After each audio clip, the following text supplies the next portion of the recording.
Hi, welcome to Miss Richardson's U.S. History 5-Minute Lectures.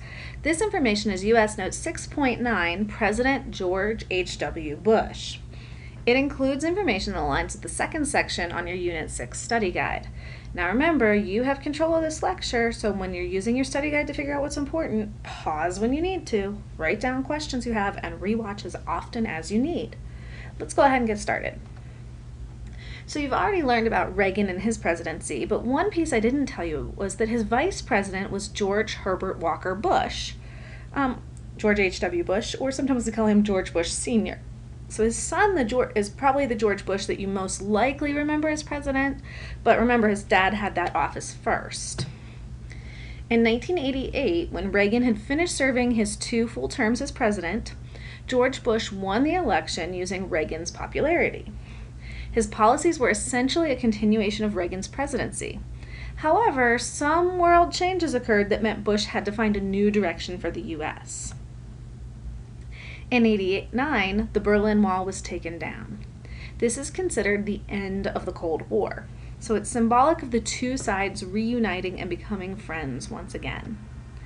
So with the fall of the Berlin Wall came the dissolution of the Soviet bloc, so there was no longer a Soviet Union. The countries that had been combined into the USSR and their buffer nations all broke apart. They got to elect their own governments and leaders, and they didn't have to follow the Soviet dictates and leadership anymore, so things were completely different. The Soviet leader at this time was Mikhail Gorbachev.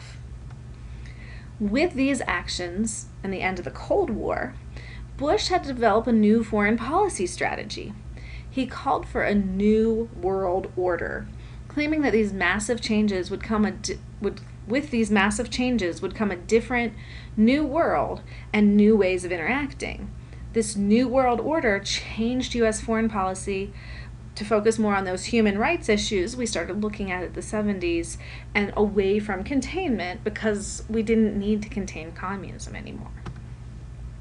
The focus on human rights led to conflict with other nations at the time, at different times. One example was in the Middle East and our conflict with Iraq. Now, there was a conflict dispute between Iraq and its small neighbor Kuwait over an area that was oil-rich. The Iraqis were a larger, better-equipped group, and they invaded the area Kuwait claimed and took over the oil wells that were built there. The Kuwaitis protested and war broke out. In this war, atrocities began to be committed against the people living in the area.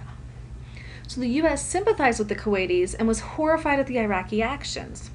America chose to send troops to Kuwait to help them resist Iraq.